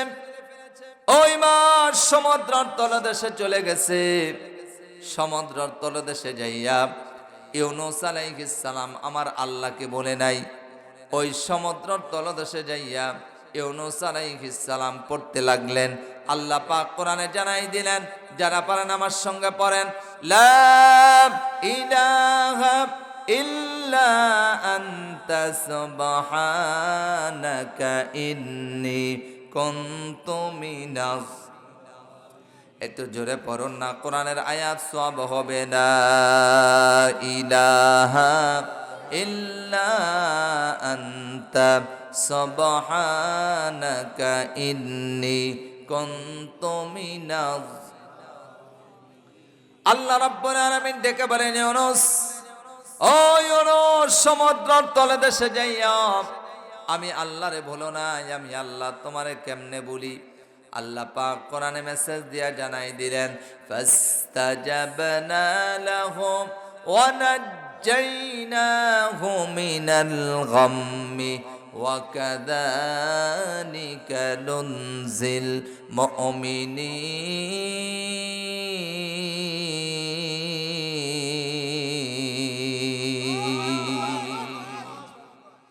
আল্লাহ রাব্বুল আলামিন ডেকে বলে, ইউনূস, তুমি আমারে বলো নাই, আমি আল্লাহ তোমারে কেমনে বলি? আল্লাহ পাক 40 দিন পরে মাছের পেট থেকে বাহির করে দিলেন ইউনূস আলাইহিস সালাম। এখানে অনেক লম্বা ব্যাখ্যা। ইউনূস আলাইহিস সালাম মাছের পেটের মধ্যে থাইকা সমুদ্রের নিচে কি কি দেখলেন, ওইগুলা বলার সময় আজকে হাতে নেই আমার বন্ধুগণ। তবে শুধু এতটুকুন বলছি, বাহির করে দেওয়ার পরে আল্লাহ শুকরিয়া তান 4 রাকাত নামাজ আদায় করেছে। আল্লাহ পাকের কাছে এত ভালো লেগেছে, ওই 4 রাকাত নামাজ আল্লাহ রাব্বুল আলামিন উম্মতি মুহাম্মদের জন্য আসরের নামাজ বানাই দিছে। মাগরিবের নামাজের ইতিহাস হলো কোরআনুল কারীমের সবচাইতে সুন্দর ঘটনা, যাকে বলা হয় আহসানুল কাসাস। আমার বন্ধুগণ, আমার বাবাজিরা, ইউসুফ আলাইহিস সালামের কাহিনী। ওই ইউসুফ আলাইহিস সালাম রে বাগে খায় নাই, বাইরা কুয়ার ভিতরে ফেলে দিলেন। দীর্ঘ বহু বছর পরে ইয়াকুব আলাইহিস সালাম তার সন্তান যখন মন্ত্রী হলো, মিশরের মন্ত্রী হলো, তার ভাইদের সঙ্গে দেখালো অনেক লম্বা ঘটনা। কে যেন এসে ইয়াকুব আলাইহিস সালামকে বলল, এইবার ইউসুফ আলাইহিস সালাম লোক পাঠাইলেন, তার বাবা বেঁচে আছে। তার বাবার কাছে লোক পাঠাইলো, বলে আমার গায়ের জুব্বাটা নিয়ে যাও। এখনো জুব্বাটা নিয়ে বাড়িতে আসে নাই। দুয়ারে পাড়া দেওয়ার পরে ইউসুফ আলাইহিস সালাম, তার বাবা ইয়াকুব আলাইহিস সালাম তো কানতে কানতে অন্ধ হয়ে গেছিলেন। জুব্বাটা নিয়ে আসার পরে বলতেছে, এত বছর পরে আমার সন্তান ইউসুফের ঘ্রাণ পাচ্ছি। এবার যাই একজন খবর দিল, আমি আপনার সন্তান ইউসুফের জুব্বাটা নিয়ে আসলাম। 2 নাম্বার হলো ইউসুফ বেঁচে আছে। আর 3 নাম্বার হলো ওই জুব্বাটা বাবা বড় মহব্বত কইরা আহারে চুমু দিলেন। এতদিন পরে আমার সন্তান বেঁচে আছে সংবাদ পাইলাম। আর জুব্বাটা চুমু দিয়া যখন চোখে লাগাইলেন, চোখে লাগানোর সাথে সাথে আল্লাহ রাব্বুল আলামিন ইয়াকুব আলাইহিস সালামের চক্ষুটা ভালো করে দিয়েছে। এবার ইউসুফ আলাইহিস সালামের বাবা ইয়াকুব আলাইহিস সালাম বললেন, আল্লাহ এতদিন পরে সন্তানের সংবাদ পাইলাম, শুকরিয়া তো আদায় করতে হয়। তাড়াতাড়ি চলে গেলেন, 3 রাকাত নামাজ পড়লেন, শুকরিয়া তার নামাজ। আমার আল্লাহ ডাক দিয়ে কয়, ও ফেরেশতা দেখো রে, আমার ইয়াকুব শুকরিয়া তার নামাজ আদায় করেছে। আমি আল্লাহর কাছে বড় ভালো লেগেছে, বড় পছন্দ হয়েছে। আমার নবী যখন মেরাজে গেলেন, মেরাজে যাওয়ার পরে এই 3 রাকাত নামাজ আল্লাহ পাক মাগরিবের নামাজ বানাই দিছে।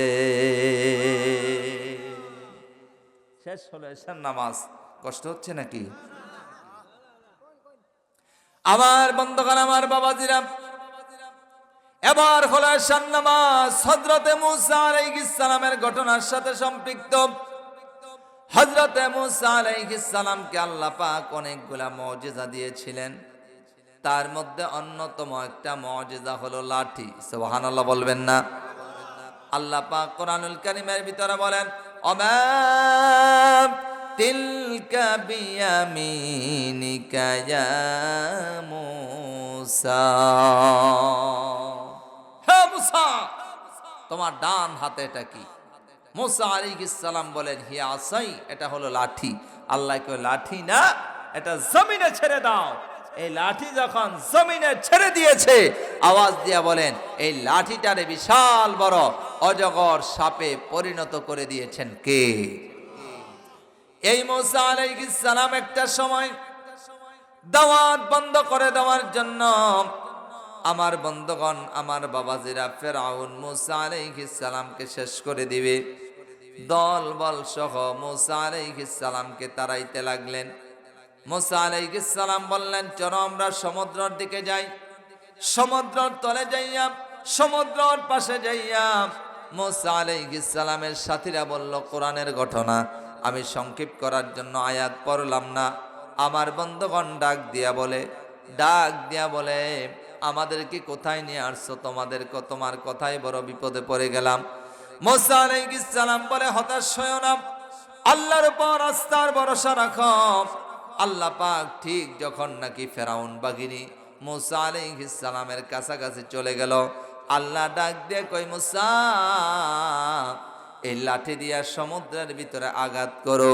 লাঠি দিয়া যখন সমুদ্রের ভিতরে আঘাত করেছে, আল্লাহ রাব্বুল আলামিন সঙ্গে সঙ্গে পানির নিচে 12টা রাস্তা বানাই দিয়েছে। 12টা রাস্তা মুসলমানেরা দিছে দৌড়। ফেরাউন আইছে, আইয়া দৌড় দেয় না, এই দেখ এই রাস্তা বানাইছে কে রে? আমি তো এই দেশের রাজা, আমি তো এই রাস্তা বানাই নেই, রাস্তাটা বানাইছে কে? থমকে দাঁড়িয়ে গেল। আবার কয়, না, দাঁড়ানোর সুযোগ নাই, আমি আসছি মূসাকে মারার জন্য, আমার কাজ হলো মোল্লা মারা। কে রাস্তা বানাইছে এইটা দেখার বিষয় আমার নয়। ঠিক যখন মাঝখানে গেছে, এই ফেরাউন তার দল বল সহ ধ্বংস করে দিয়েছেন কে? মূসা আলাইহিস সালাম তার সাথীদেরকে নিয়ে ওই পার থেকে দেখলেন। এবার মূসা আলাইহিস সালাম ডাক দিয়া বলে, দেখেছো আমার আল্লাহর কৌশল? আমার আল্লাহর কৌশল কত বড়। আমার বন্ধুগণ আবার বলে, তাড়াতাড়ি ওযু করো। মূসা নবী ইমাম হলেন, আর 4 রাকাত নামাজ উম্মতদেরকে নিয়ে আদায় করলেন। আমার বন্ধুগণ, আমার বাবাজিরা, এই যে 4 রাকাত নামাজ আদায় করেছে, আল্লাহ কয়, আমার কাছে এত ভালো লেগেছে, এই 4 রাকাত নামাজ আমি আল্লাহ তাআলা উম্মতি মুহাম্মদের জন্য এশার নামাজ বানাই দিলাম। আমার বন্ধুগণ, মূল পয়েন্ট শেষ আলোচনা। ও বন্ধু, ফজরের নামাজ হযরতে আদম আলাইহিস সালাম, জোহরের নামাজ হযরত ইব্রাহিম আলাইহিস সালাম, আসরের নামাজ ইউনূস আলাইহিস সালাম, মাগরিবের নামাজ ইয়াকুব আলাইহিস সালাম, এশার নামাজ মূসা আলাইহিস সালাম। মনের মধ্যে প্রশ্ন, আমার নবীর নাম তো এর ভিতরে নাই। আওয়াজ দিয়া কোন মনের মধ্যে একটা প্রশ্ন আছে না নাই? তবে আমার নবীরে আল্লাহ এমন একটা নামাজ দিছে, ওই নামাজের নাম হলো জুমার নামাজ। আওয়াজ দিয়া বলেন তো, মুসল্লি বেশি না কম? জুমার নামাজে মুসল্লি কথা কয় না, জুমার নামাজে মুসল্লি এটা না তো সবাই খুশি হয়ে গেছেন, খুশি তো হবেনি, কারণ আমাগো নবীর নামাজ। যারা কোন ঠিক কিনা? সবাই বড় খুশি হয়ে গেলেন। কিন্তু আমার মনের মধ্যে একটা কষ্ট, আমার বন্ধুগণ, কষ্টটা হলো শুক্রবার দিন মসজিদে জায়গা দেওয়া যায় না, আর ফজরের নামাজে মুসল্লি পাওয়া যায় না। কথা কোন নাকি? কথা কোন নাকি? আরে জুমার নামাজে মুসল্লির অভাব হয় না, আর ফজরের নামাজে মুসল্লি পাওয়া যায় না। নবীর জামানা এইরকম ছিল না, নবীর জামানা এইরকম ছিল না। আমার নবীদের জামানায় জুমার নামাজে মুসল্লি হতো যা, ফজরে হতো তা, ফজরের মধ্যে হতো যা, জুমার নামাজে হতো তা। একটু আওয়াজ দিয়া বলেন ঠিক কিনা? আমরা এসে ঘুরাই লাইছি, আমরা এসে ঘুরে আলছি। মোমিন সিংহের ভাষায় কই ঘুরে আলছি না কি কয়? হ্যাঁ, ঘুরে আলছি, আমরা ঘুরে আলছি। নবীজির জামানায় এরকম ছিল না। রাত্র তো মুফতি সাহেব কয়টা বাজে? আর 15 মিনিট তো লাগবে দোয়া করতে। তাহলে আপনারা অনুমতি দিলে শেষ করব নাকি জুমার নামাজ কইছে? আচ্ছা, আপনারা তাহেন দিয়ে যুবকরা কেমন করে? কারা কারা বিয়ে করো নাই? হাত উঠাও তো। খুব তাড়াতাড়ি উঠেছে, তাড়াতাড়ি উঠেছে। কারা কারা বিয়ে করো নাই? হাত উঠাও। উঠাই নাকি? আরে আমি দোয়া করবো তোমাকে লেগে, বালা বিয়ে করতার হচ্ছে। একজনে উঠাইছে, আল্লাহ বালা বউ মিলাইও। এবার আরেকটা উঠাইছে, কই আমারও তো দরকার। আর একটু হাত উঠাও না, কেটা কেটা বিয়ে করো নাই? হাত উঠাও। আমি তো কইরা লাইছি লেগা আতমগুলোকে উঠাইতারি না, আমি আগে উঠাইতাম, আমি আগুলোকে উঠাইমু। কথা কন না কেন? এই কেটা কেটা বিয়ে করো নাই? হাত উঠাও। এমন শরম পায় এই পাগলার পোলা, মানে আমি তো এটা জানতাম না। বিয়ে করছো না, এটা অসুবিধা কি? দোয়া করমু, করবা। কারা বিয়ে করো নাই? হাত উঠাও। এই বইরা মানুষ উঠায়েন না, কিন্তু বইরা মানুষ উঠায়েন না। এই তুমি উঠাও না কে? হ্যাঁ, কি বিয়ে করছে? এই তুমি বিয়ে করছো? হাত উঠাও। এই বিয়ে করছো? বিয়ে করছো? হাত উঠাও। আর কেডা? আর কেডা? তুমি করে লাইছ? এই তুমি উঠাও না কে? তুমি উঠাও, হাত উঠাও। বিয়ে করছো? হ্যাঁ, মাশাআল্লাহ। এই যে মাশাআল্লাহ, জোরে উঠাও, জোরে জোরে জোরে জোরে। মাশাআল্লাহ, জোরে কোন মারহাবা। এরা বিয়ে করে নাই, জোরে কোন মারহাবা। তকলেকে দোয়া করে গেলাম, আল্লাহ যেন তকরে ভালো বউ মিলায়। কোন আমিন। আল্লাহ যেন ভালো বউ মিলায়, আমিন। ওই যে একজনে দৌড় দিছে, কই দোয়া তো করে লেতেছে গলেগা। সর্বনাশ হয়ে গেছে। নামাও দি। কেডা কেডা বিয়ে করছে না তুই? কেডা কেডা বিয়ে করছে না তুই? না তুমি কোন গ্রুপ? বিয়ে করছ? ও করে নাই, যেরকম। হ্যাঁ, কেডা কেডা বিয়ে করছেন? আমি করছি, আমি উঠাইছি। আল্লাহ উঠাই। কাকার সমস্যা কি? বিয়ে করে নাই? করছে? হ্যাঁ, আপনি দৌড়ে উড়াইছেন কারণ কি? হ্যাঁ, একজন না দুইজন? ও একজন, যেরকম মারহাবা। এইবার তো 2 হাত আর কেউ উড়াইতো না, একটাই উঠেন। কেডা কেডা বিয়ে করছে না তুলেন? এই কাকা, কাকা,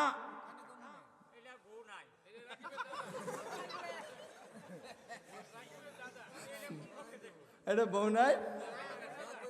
আরে আল্লাহ জান্নাত দেখুন। আমি ও রাকিবের রাকিবের রাকিবের দাদা, রাকিবের দাদা। দাদি নাই? দাদি মরে গেছে? আরে 2 বছর হয়েছে? আরে আল্লাহ জান্নাত দেখুন। আমি তাইলে জমান নামাজের বয়ানটা হইব, জোরে কোন মারহাবা। সবাই কোন না মারহাবা। এ বড় ভাই, বন নাকি? বন বন বন। কারাই তার কোনো টিকিট নাই। খারা টিকিট আমরা বেশি না, আমরা ডাহার লোক মিয়া। মোহাম্মদ জিংতে বাচ্চাটি যাইডি কারা বেছে, আমরা বেশি না খারা ভাই। বোন জোরে কোন মারহাবা। আপনাকে ওয়াজ হয়েছে খুব ভালো লাগছে, যেরকম মারহাবা। আপনারা কইলে জুমার নামাজের বয়ানটা কইমু, কিন্তু 12টার বেশি যাইব গা, কষ্ট হইব নি? আরো যেরকম কষ্ট হইব নি? তাহলে জুমার নামাজ আল্লাহ পাক আমার নবীরে দিছে, যেরকম না মারহাবা। আহারে এই জুমার নামাজ বুঝাইবার লাগে কই, এমন একটা নামাজ আল্লাহ নবীরে দিছে, লোক বেশি কিনলে হয়। আমার বন্ধুগণ, মুসা পয়গম্বর আলাইহিস সালাম তিনি তুর পাহাড়ের এই মোবাইল কই যা, কারে মিস কল দিছে? সর্বনাশ করে আলছে, কারে দিছে? হ্যাঁ তো দিছে, হ্যাঁ মিস কল ভাইয়া গেছে গেছে, সর্বনাশ। মিস কলটা কেডা দিল তারে? খেয়াল রাখিও। তাহলে বলছিলাম মুসা আলাইহিস সালাম তুর পাহাড়ের উদ্দেশ্যে রওনা দিছে, আল্লাহর সঙ্গে কথা বলবে। সুবহানাল্লাহ কোন।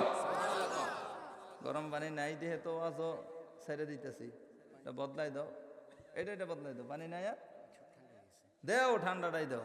সম্মানিত ভাইরা, একেবারে ধারাবাহিক আলোচনা হবে ইনশাআল্লাহ। আর 5 মিনিট বলেন ইনশা, আরো জোরে কোন ইনশা। মুসা পয়গম্বর আলাইহিস সালাম তুর পাহাড়ের উদ্দেশ্যে রওনা দিছে, আল্লাহর সঙ্গে কথা বলবে। এমন সময় শোনা যায় একটা গুহার ভিতর থেকে আওয়াজ আসছে, সুবহানাল্লাহ আলহামদুলিল্লাহ লা ইলাহা, সুবহানাল্লাহ আলহামদুলিল্লাহ লা ইলাহা, সুবহানাল্লাহ আলহামদুলিল্লাহ। হযরত মুসা আলাইহিস সালাম বলেন, আমার জামানায় এইরকম মানুষও আসেনি রে, যেই মানুষটা গুহার ভিতরে বসে আমার আল্লাহর জিকির করে। ভাবলো তার সঙ্গে কথা বলতে হবে, দেখা করতে হবে। মুসা নবী এবার ঘরে এইভাবে গুহার ভিতরে প্রবেশ কইরা দেখে যেই লোকটা জিকির করে, ওই লোকটার সারা শরীরের মধ্যে হাজার হাজার বল্লা পোকার মতো এক প্রকার পোকা কামড়ায়, কিন্তু তারপরও আল্লাহর বান্দা জিকির করা বন্ধ করে না। মুসা আলাইহিস সালাম বড় আশ্চর্য হয়ে গেছে, কই লোকটার লগে কথা বলা লাগবে। এবার লোকটারে ডাক দিয়া বলে, আল্লাহর বান্দা, ও আল্লাহর বান্দা, তোমার শরীরের ভিতরে এইভাবে বল্লা পোকার মতো পোকায় কামড়ায়, তারপরও জিকির বন্ধ করো না, কারণ কি? ওই লোকটা ডাক দিয়া বলে, আল্লাহ শুকরিয়া আদায় করি গো এই কারণে যে আল্লাহ এই পোকাগুলা নিযুক্ত করে দিছে। এই পোকা যদি না কামড়াইতো তাহলে আমার শরীরে ঘুম আসতো, আমার চোখের মধ্যে ঘুম আসতো, আর ঘুম আসলে আল্লাহর জিকির বন্ধ হয়ে যাইতো। মুসা আলাইহিস সালাম বড় আশ্চর্য হয়ে গেলেন। এবার ডাক দিয়ে কই, কতদিন যাবত? এবার বলে, একদিন নয়, 2 দিন নয়, 350 বছর যাবত এই গুহার ভিতরে আল্লাহর জিকির করি। হযরত মুসা আলাইহিস সালাম বড় আশ্চর্য হয়ে গেলেন, ডাক দিয়া বলে, আল্লাহর বান্দা, এটা তো আমার জন্মের আগের ঘটনা, বিষয়টা কি? এই বলে তিনি এখান থেকে বাহির হয়ে গেলেন। বলে, কেন গো, এতদিন যাবত কেন তুমি এখানে বসে বসে জিকির করো? এবার বলে, আমার মা আর বাবার, আমি বড় ভক্ত সন্তান ছিলাম, মা বাবার খেদমত করে সারা জীবন কাটিয়ে দিয়েছি। আমার মা আমার জন্য দোয়া করেছে, আল্লাহ আমার এই সন্তানকে জামানার পয়গম্বর হযরতে মুসা আলাইহিস সালামের সঙ্গে সাক্ষাৎ করাই দিও। আমার বাবা বলতো আমিন, আর বাবা যখন বলতো মা বলতো আমিন। একটু আওয়াজ দিয়া বলেন তো, মা আর বাবার দোয়া ডাইরেক্ট কবুল করে নেই কে?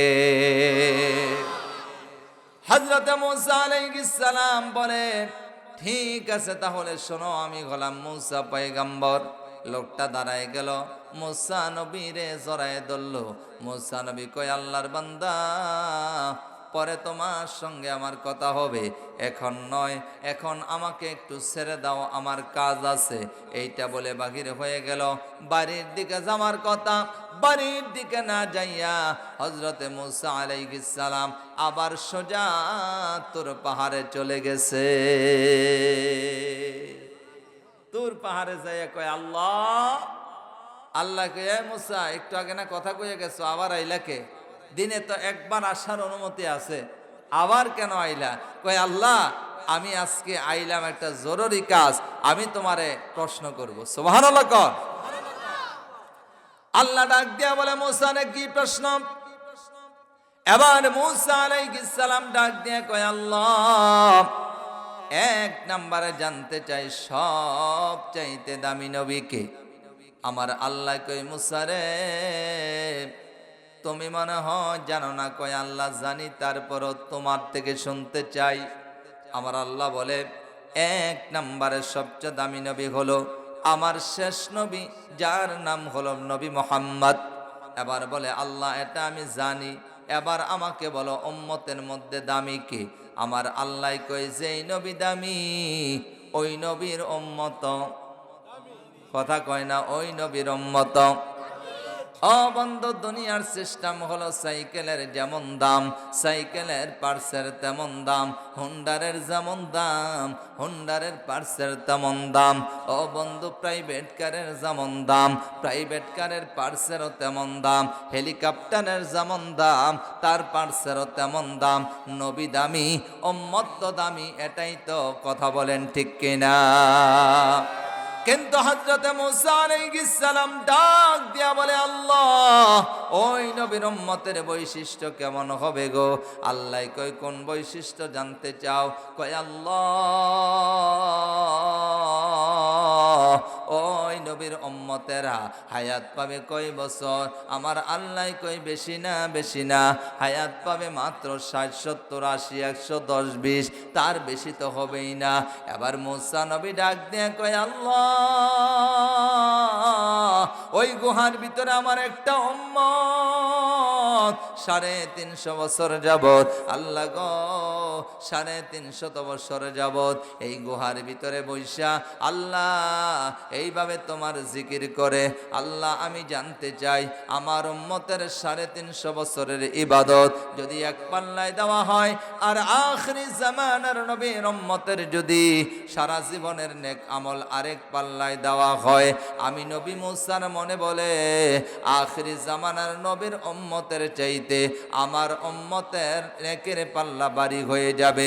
চিৎকার মেরে বলেন না আল্লাহু আকবার। কিন্তু আল্লাহ রাব্বুল আলামিন কি বলে শুনেন। আল্লাহ রাব্বুল আলামিন ডাক দিয়া বলে মূসা, কার সঙ্গে কি লাগাও রে? ও মূসা, কার সঙ্গে কি লাগাও? ও মূসা, কার সঙ্গে তুলনা দাও তুমি জানো না রে? ও মূসা, তোমার উম্মতের 350 বছরের নেক আমল যদি এক পাল্লায় দেওয়া হয়, আর আখিরি জামানার নবীর উম্মতের সারা জীবনের লাগবে না রে? ও মূসা, 50 বছরের লাগবে না, 40 বছরের লাগবে না, 30 বছরের লাগবে না, 20 বছরের, 10 বছরের, 5 বছরের, 1 বছরের লাগবে না। আল্লাহু আকবার কোন? 1 বছরের লাগবে না। মূসা রে, তোমার উম্মতের 350 বছরের নেক আমল যদি একটা পাল্লায় দেওয়া হয়, আর আমার আখিরি জামানার নবীর উম্মতেরা সপ্তাহে একটা নামাজ আদায় করে, ওই নামাজের নাম হলো জুমার নামাজ, এই জুমার নামাজের ওজন যদি আরেক পাল্লায় দেওয়া হয়, তাহলে আমি আল্লাহর ঘোষণা হলাম 350 বছরের ইবাদত নয়, আমি আল্লাহর কাছে জুমার নামাজের ওজনটাই বাড়ি হয়ে যাবে। লিল্লাহি তাকবীর।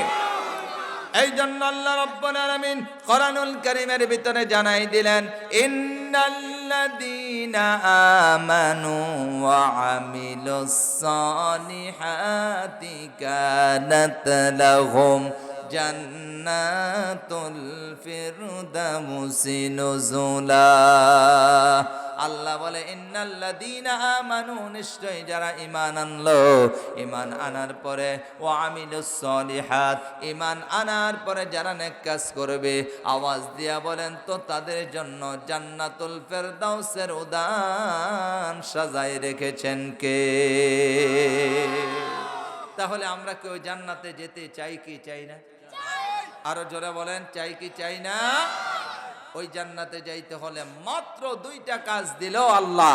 এক নাম্বার হলো ইন্নাল্লাযীনা আমানু, নিশ্চয়ই যারা ঈমান আনলো, আর দুই নাম্বার হলো ওয়া আমিলুস সলিহাত, ঈমান আনার পরে যারা নেক কাজ করবে তাদেরকে আল্লাহ জান্নাতের মালিক বানাই দিবে। সুবহানাল্লাহ কোন? এই মেম্বার সময় তো বিষয় তো দুইটা দিছেন, জান্নাত জাহান্নাম, এত বিষয় মানছে দেয়নি, মানুষের মাইরা লড়বা করছেন মিয়া। জান্নাতের ওয়াজ শেষ হইতাছে না, জাহান্নামও যাই মুকুম পালাম গেলাম। একদিনে কইলে তো আবার আগামীতে স্মরণ করতো না। আসলে আমার খালিও নাই, খালিও থাকে না। খুব রিকোয়েস্ট করলো আমার মেম্বার, হবি মেম্বার সাহেব এবং আমার ডাক্তার জোনায়েদ সাহেব, খুব রিকোয়েস্ট করার পরে প্রোগ্রামটা আমি বাহির করতে পারছি। আমার খুব ফাম মারছে, এমন ফুলা ফুলছি আমি। কই আমাকে এলাকার মানুষ আপনারা খুব ভালোবাসে। আসলে কি ভালোবাসেন? তাইলে ফাম না, তাইলে ঠিক আছে, কথা ঠিক আছে। কয় খুব ভালোবাসে, আপনারা খুব স্মরণ রাখছে, মাহফিলটা নিতে হবে। তো আমি খুব চিন্তা ভাবনা কইরা বললাম যে এই একটা ডেট আছে, যদি নেন তাইলে নিয়েন, না নিলে আর এই বছর না, আগামীতে ইনশাল্লাহ আগে আগে যোগাযোগ করবে। তো একদিন পরে জানাই দিল হুজুর এটাই ফাইনাল।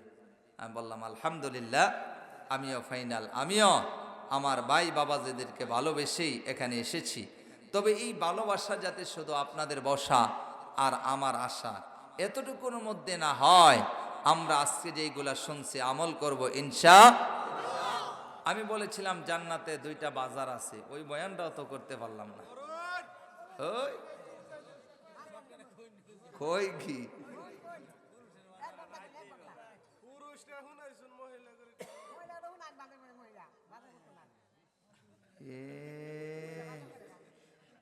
বাবা, কাকাই কাকাই ঘুমে ধরে নাই? চাচা ঘুমে ধরে না? জোরে কোন মারহাবা।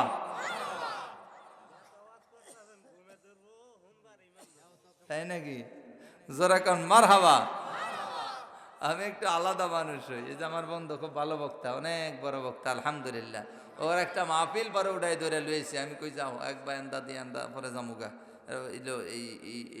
ওনার বাড়ি হলো আপনার এই গুরসিঙ্গা, খুব ভালো কথা বলে।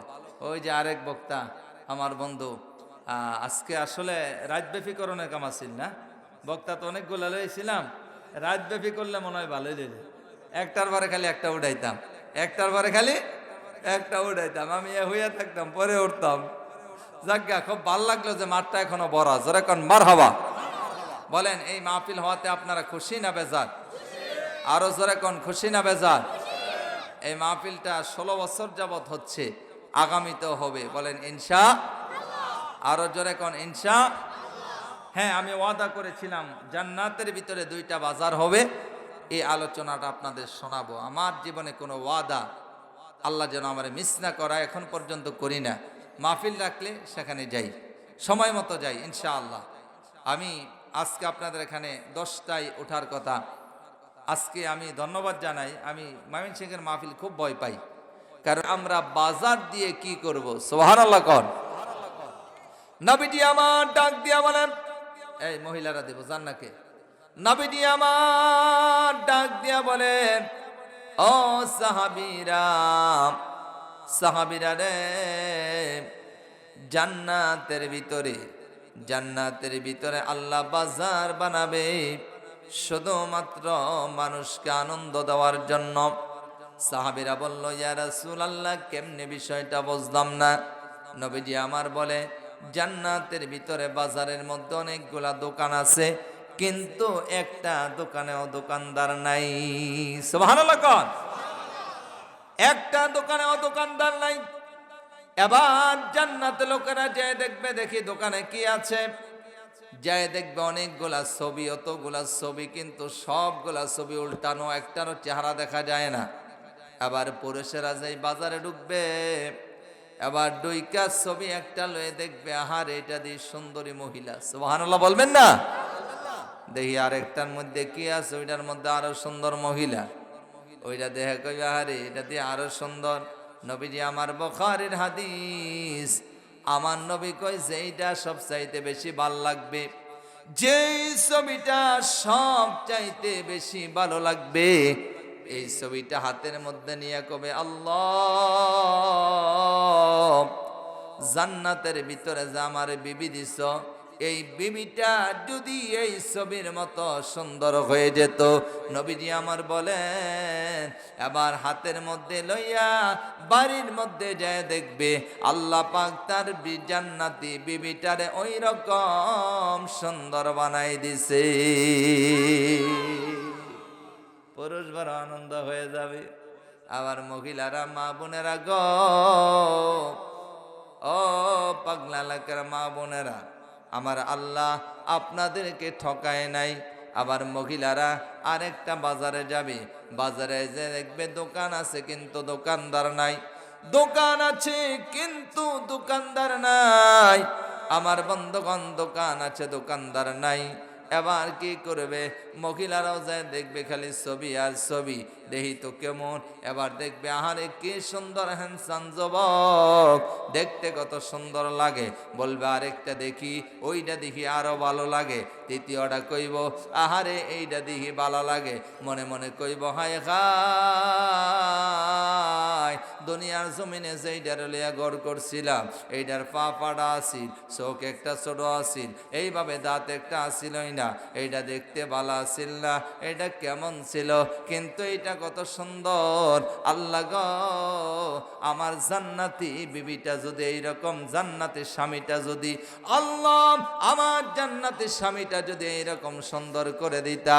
আমার নবীজি বলেন এবার ঘরের মধ্যে যাইয়া দেখবে আল্লাহ পাক তার জান্নাতি স্বামী ওই রকম সুন্দর করে দিছে।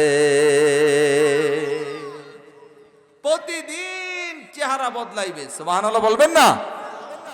যেমন চাইবে ওই রকম চেহারাওয়ালা আল্লাহ বানাই দিবে। তাহলে ওই জান্নাতে যাইতে মন চাই কি চায় না? আল্লাহ বলেন ইন্নাল্লাযীনা আমানু ওয়া আমিলুস সলিহাতি কানাত লাহুম জান্নাতুল ফিরদাউসি নুজুলা। আল্লাহ রাব্বুল আলামিন আমাদের সবাইকে এতক্ষণ পর্যন্ত জান্নাতের যেই বিষয়ভিত্তিক আলোচনা হয়েছে, একটা আয়াতের উপর আল্লাহ তাআলা আমাদের সবাইকে এই জান্নাতি আলোচনা যে শুনলাম, এইভাবে ঈমান এবং আমলের বিনিময়ে আল্লাহ জান্নাত দিবে। আমাদের ঈমানটা মজবুত করুন এবং আমাদের আমলকে সুন্দরের মাধ্যমে আমাদেরকে জান্নাতের মালিক করে দেন, বলেন আমিন। জাহান্নামের আলোচনাটা আজকে রেখে